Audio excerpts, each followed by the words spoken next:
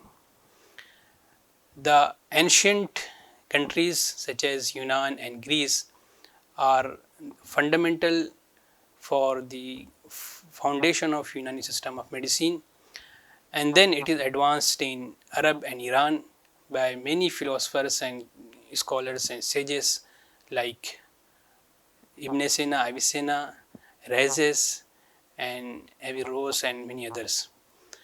So it is advanced in Arab, and through Iran it came to India also.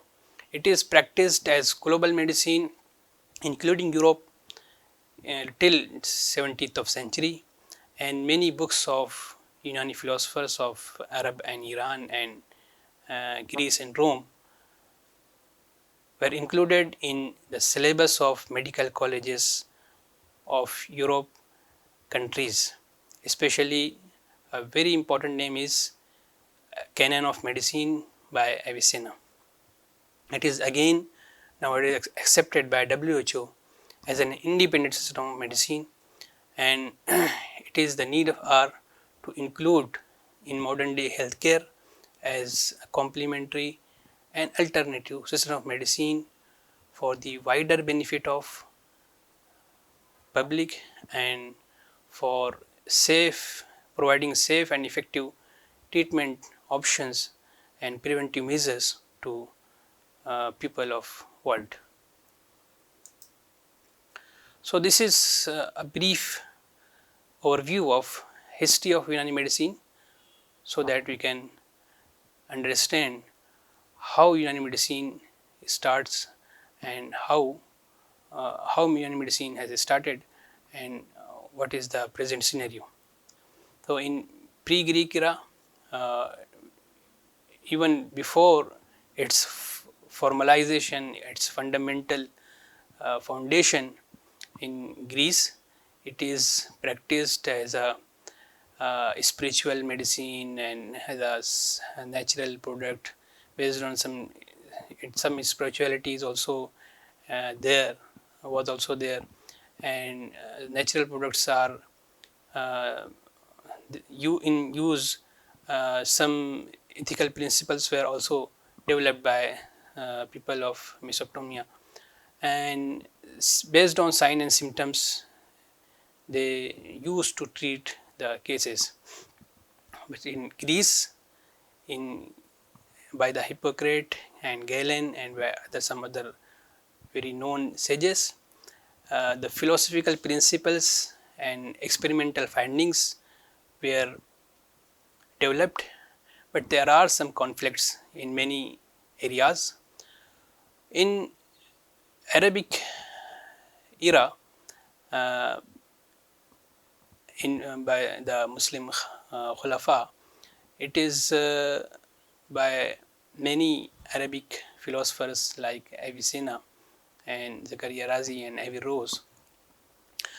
The philosophical principles and experimental findings were analyzed, and the harmony was developed in between, and many issues were solved, and tremendous expansion of new discoveries are the contribution of Arab and Iranian philosophers. And in India, from 12th century till date, it is in practice and constantly growing, and it is reviving, and has a classical character till date. تو اگر ہم تاریخ کو دیکھیں تو تاریخ کے حوالے سے طب یونانی یونان سے پہلے میسوپٹومیا اور اینشین گریک ان جگہوں پر بھی مصری طب کے نام سے اور مختلف بابلی طب کے نام سے مختلف علاقوں میں رائج تھی، لیکن اس میں فنی اعتبار سے پریکٹس نہیں ہوتی تھی، بلکہ اسپریچولیٹی، مذہبی عناصر تھے اور اسپریچول کمپوننٹس تھے، کچھ بنیادی جو طبعی اور نیچرل ان کی دوائیں ہوا کرتی تھیں وہ اس کو استعمال کرتے تھے، علامات کے ذریعے سے وہ ان دواؤں کا استعمال کیا کرتے تھے. لیکن فنی بنیاد جو ہے ہپوکریٹ نے ڈالی اور گیلن نے اس کو بہتر کیا، اور فلسفیانہ اور ایکسپریمنٹل بیسس پر اس کو قائم کیا. قیاس اور تجربہ، ان دو بنیادوں کو خاص طور سے جالینوس نے سامنے رکھا اور اس کو ایک مضبوط بنیاد فراہم کی.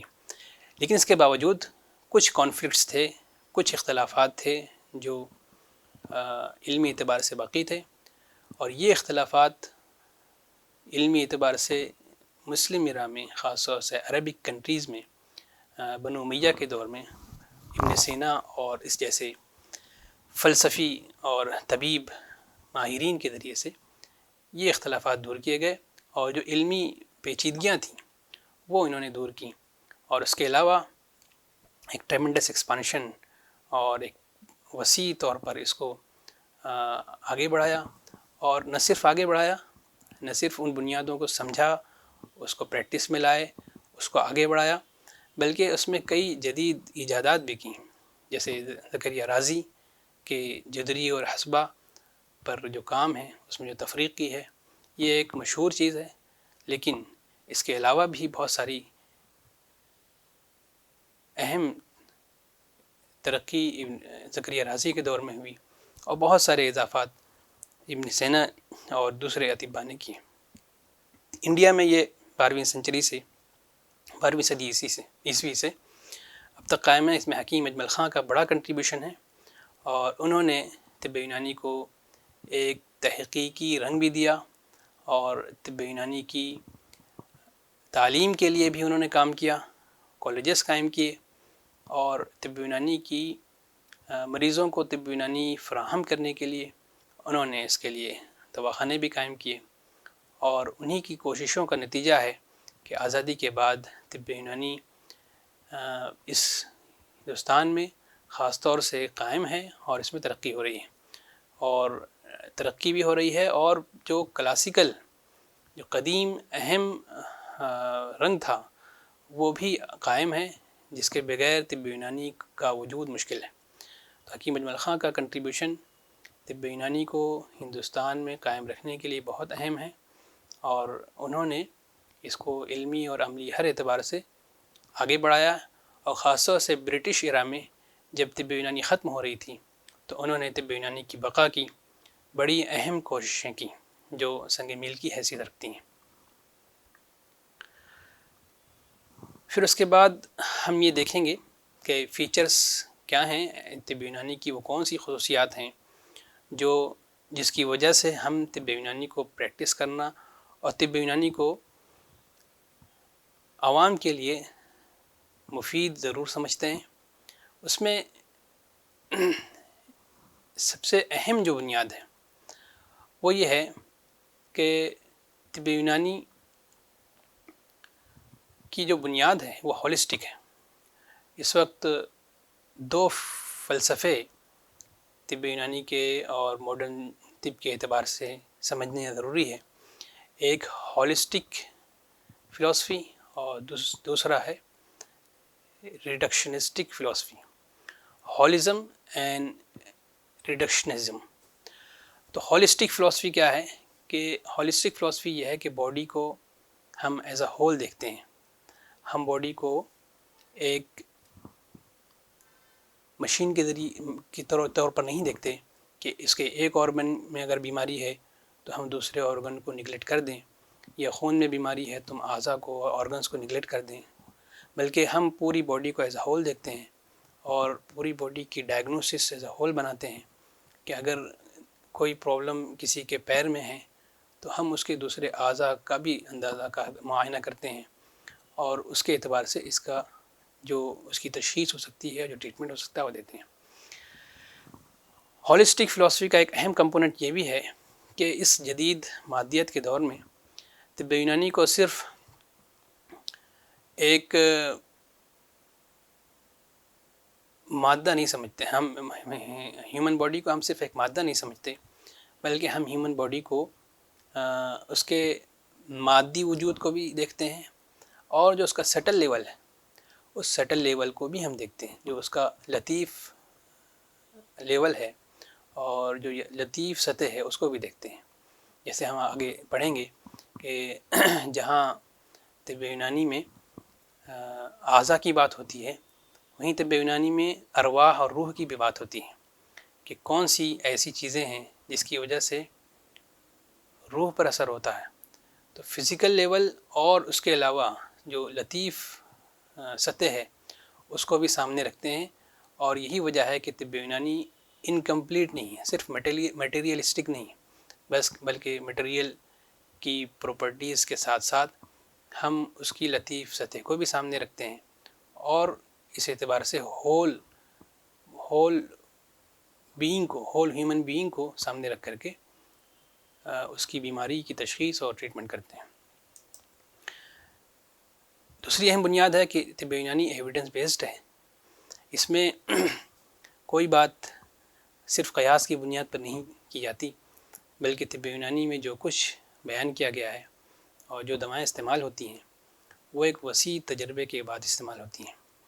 ابن رشد نے یہ بات لکھی ہے کہ اپنی کتاب میں کہ ہم یہاں پر ان دواؤں کا تذکرہ کر رہے ہیں جس پر اکثر اطباء نے معتدل علاقوں میں بارہا تجربہ کیا ہے۔ تو ابن رشد کا ایک بیان ہمیں یہ اشارہ دیتا ہے، اور ایسے بہت سارے ڈسکرپشنس ہیں جس سے ہمیں اندازہ ہوتا ہے کہ طب یونانی صرف قیاسات پر مبنی نہیں ہے، بلکہ طب یونانی میں جہاں قیاس کیا جاتا ہے، جہاں ہائپوتھیسس بنائی جاتی ہیں، وہیں اس کو ایکسپیریمنٹل بنیادوں پر انالائز بھی کیا جاتا ہے۔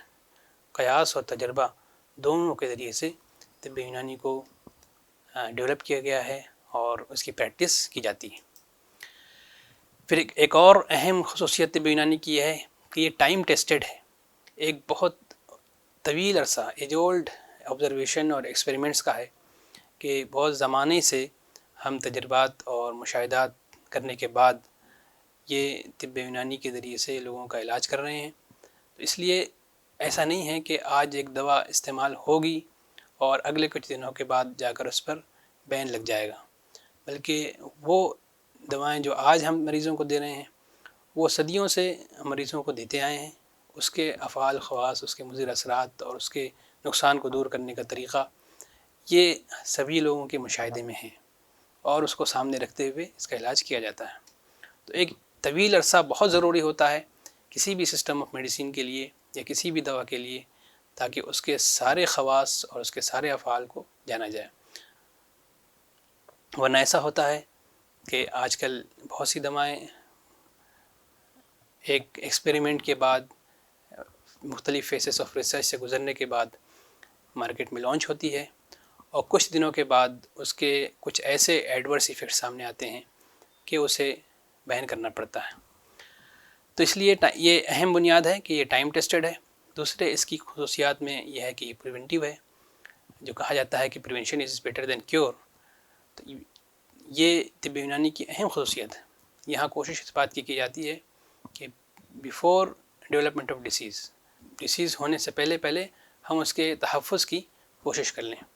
تو تحفظ اور حفظان صحت طب یونانی کی بہت اہم شناخت ہے، اور اس کے ذریعے سے ہماری کوشش یہ ہوتی ہے کہ کیسے پورے کمیونٹی کا ہم پریونشن کر سکیں، بیماریوں سے بچاؤ کر سکیں. اور اگر ڈیسیز ڈیولپ ہو گئی ہے تو اس کے لیے سیف اور ایفیکٹیو میتھڈس ہیں. اور سیف اور ایفیکٹیو کہنا اس بنیاد پر ہے کہ strong human and animal experimental observations کیے گئے ہیں. بہت مضبوط انسانوں پر بھی تجربات کے نتائج ہیں، اور اینیمل ایکسپیریمنٹیشن بھی طب یونانی میں بہت بڑے پیمانے پر ہو چکا ہے. کئی دواؤں پر، تدابیر پر تجربات ہو چکے ہیں، ہو رہے ہیں، اور پازیٹیو ریزلٹس ہمارے سامنے ہیں، بہت from the context of safety as well as efficacy. اس کی اہم خصوصیت ہے کہ یہ کیوریٹیو ہے. اور کیوریٹیو کا مطلب یہ ہے کہ radical cure, not just the alleviation of symptoms, صرف سمٹمس کو کم کرنا نہیں، بلکہ ریڈیکل کیور جسے کہتے ہیں کہ جڑ سے علاج کیا جانا، یہ طب یونانی کی اہم خصوصیت ہے. اور اس کی ایک بنیاد یہ ہے کہ یہ ریہیبلیٹیٹیو ہے. مطلب یہ کہ اگر کوئی بیماری ایسی ہے جو ڈسیبلٹی پیدا کرتی ہے، جو کوئی عذر پیدا کر دیتی ہے مریض میں، مثلا فالج کے مریض میں ہاتھوں پیروں میں جو تکلیف باقی رہ جاتی ہے، تو اس کے لیے طب یونانی میں ایسی تدابیر ہیں جو اس کے ریہیبلیٹیشن میں، اس کے دوبارہ سے نارملائز ہونے میں مفید ہوتے ہیں. طب یونانی کی ایک سب سے اہم خصوصیت یہ ہے کہ یہ نیچرل ہے. اس کے ڈرگس بھی جو اس میں یوز ہوتی ہیں وہ بھی یا تو نیچرل ہربل ہیں، نیچرل اینیمل لائک ہنی، یا natural mineral like many precious stones, many Salts and other things. اور پروسیجرس بھی اس میں کیے جاتے ہیں. وہ پروسیجرس بھی بہت زمانے سے ایک نیچرل وے میں جو انسانوں نے سیکھا ہے اس کو پریکٹس کی جاتی ہے، جیسے حجامہ ہے، فسد ہے، لیچ تھراپی ہے. یہ سب نیچرل پروسیس ہیں جو ایک طویل عرصے سے انسان کرتے آئے ہیں، اور اس کا فائدہ لوگوں کو معلوم ہے. مساج تھراپی ہے، دلک ہے، ریاضت ہے، یہ سارے نیچرل پروسیجرس کے ذریعے سے علاج کیا جاتا ہے. اور آخری بات اس کے فیچرز میں یہ ہے کہ یہ اس میڈیسین میں آج بھی وہ خصوصیت ہے کہ یہ کرنٹ ہیلتھ کرائسس کو اور موجودہ چیلنجز کو دور کرنے کی صلاحیت رکھتی ہے اگر اس کو صحیح طریقے سے پریکٹس کیا جائے. So these are the features of Unani medicine. First of all, it is holistic because it observes body not as a separate entity. Liver is not separated from brain for diagnosis or treatment. The whole body is considered. The concept of holism is a very specific feature of Unani system of medicine, and the concept of reductionism is the philosophy mainly behind the modern medicine, in which the molecular approach, the cellular level is being given the priority, not the whole body. But in Unani medicine, whole body is seen as a one system. And apart from this, Unani medicine, in this era of materialism, Unani medicine considers both the physical level of human body, the material level of human body, and the level which is above it, means the subtle level,